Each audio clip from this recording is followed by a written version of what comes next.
Headphone নিতে ভাইয়ার রুমের দরজা খোলা মাত্রই দুটি নগ্ন দেহ অন্তরঙ্গ অবস্থায় দেখতে পেলাম। সে আর কেউ নয়, আমার বড় ভাই ও মামাতো বোন জান্নাত, যাকে আমি 2 বছর ধরে ভালোবাসি। জান্নাতও আমাকে ভালোবাসে, কিন্তু কখনো এই অবস্থায় দেখবো স্বপ্নেও ভাবিনি। আমাকে দেখে এতক্ষণে ভাইয়া ও জান্নাত কাপড় পরা শুরু করে দিয়েছে।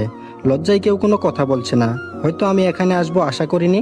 আমি বললাম, ছি ভাইয়া ছি, তোমাকে আমার ভাইয়া বলতে ঘৃণা হচ্ছে। তুমি কি করে এটা করতে পারলে? লজ্জা করলো না? ভাবি থাকা সত্ত্বেও এমনটা করলে?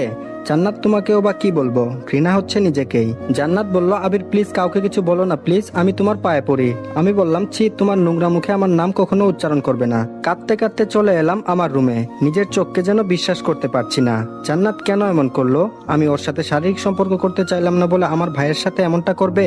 সারা রাত কেঁদেই কাটিয়ে দিলাম। বাসার কাউকেই বা এই কথা বলবো কি করে? ভাবির সংসারটা ভেঙে যাবে। ভাবি তো এখন বাপের বাড়িতে। সব ভেবে ডিসিশন নিলাম বাসা থেকে দূরে কোথাও চলে যাব। তাই জমানো মাটির ব্যাংকটা ভাঙলাম। 1336 টাকা ছিল ব্যাগে। কিছু কাপড় ও জমানো টাকা নিয়ে বাহিরে বের হতেই আম্মু বলল, আবির সকালবেলা কোথায় যাচ্ছিস বাবা? আমি বললাম, মা আমি দূরে কোথাও চলে যাচ্ছি, হয়তো আর ফিরবো না। জান্নাত বলল, কই যাবে তুমি আমাকে ছেড়ে? বিয়ে করার ভয়ে পালাচ্ছ? আমি বললাম, তোর মতো নোংরা মেয়েকে বিয়ে করবো আমি? কি করে ভাবলি তুই? জান্নাত বলল, আমার সাথে রাত কাটানোর আগে মনে ছিল না? কথাটা শুনেই আম্মু আমার গালে সজোরে একটা থাপ্পড় লাগিয়ে দিল। তোকে আমার ছেলে ভাবতেই ঘৃণা হচ্ছে। এদিকে ভাই এসে আমাকে ইচ্ছামতো লাঠি দিয়ে পিটাচ্ছে। ব্যথায় আমি চিৎকার করতে লাগলাম। এ সময় ভাবি ওদের বাসা থেকে চলে আসছে। আমায় এমন মারতে দেখে এগিয়ে আসলো ভাইয়াকে আটকাতে। চোখ দিয়ে অঝরে বর্ষা নামছে। নিজের ভাই আর তার অপরাধ ঢাকতে আমাকে এভাবে মারছে। আমাকে নিয়ে গিয়ে একটা রুমে আটকে রাখা হলো। নিজের গর্ভধারিণী মাও আমাকে চিনতে পারলো না। 1 বছর আগে ভাইয়া অ্যাক্সিডেন্ট করে যখন মৃত্যুর সাথে পাঞ্জা লড়ছিল, তখন তো আমি আমার 2 ব্যাগ রক্ত দিয়ে বাঁচিয়েছিলাম। সে কি করে পারলো আমার শরীর থেকে রক্ত ঝরাতে? এসব ভেবে দু চোখ যেন অশ্রু বাধা মানছে না। জান্নাতের সাথে আমার প্রেম আছে বাসার সবাই জানে। কিছুক্ষণ পর আম্মু এসে পাঞ্জাবি পায়জামা দিয়ে বলল, তোর সাথে জান্নাতের বিয়ে, রেডি হয়ে নে, আর বিয়ে না করলে আমার মরা মুখ দেখবি। আমি মাকে কিভাবে বলি যে জান্নাতকে ভালোবেসে 2 বছরে আমি স্পর্শও করলাম না, সে কি করে ভাইয়ার বিছানায় গেল?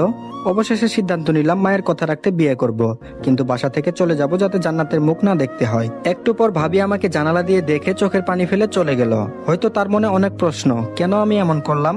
এদিকে ভাবির মাথাটায় একটা জিনিস ঢুকছে না, আবির তো জান্নাতকে ভালোবাসে, তাহলে কি এমন হলো যে বিয়ে করতে চাচ্ছে না? বিকালে কাজে আসলো, আবির ও জান্নাতের বিয়ে পড়ানো হলো। বিয়ে বাড়ি ঠিকই, কিন্তু কারো মনে কোনো আনন্দ নেই। সবার মন খারাপ, শুধু আমার বড় ভাই আকাশ ও জান্নাত ছাড়া। পায়ে ও হাতে প্রচন্ড ব্যথা করতেছে, তবুও কষ্ট করে একটা চিঠি লিখলাম। প্রিয় মা, মা গো, আমি তোমার কথা রেখেছি। মা, আমি জান্নাতকে বিয়ে করেছি। জানিস মা, তোর যে মরামুখ আমার সহ্য হবে না। জানিস মা, আমি তোকে অনেক ভালোবাসি। আমার বাবা অনেক আগেই পরপারে চলে গেছে। জানি না সে থাকলে হয়তো আরো অনেক মারতো, কিন্তু তুমি তো আমাকে মারোনি মা। আমি জানি মা, তুমি আমাকে অনেক ভালোবাসো, অনেক কষ্ট পাইছো।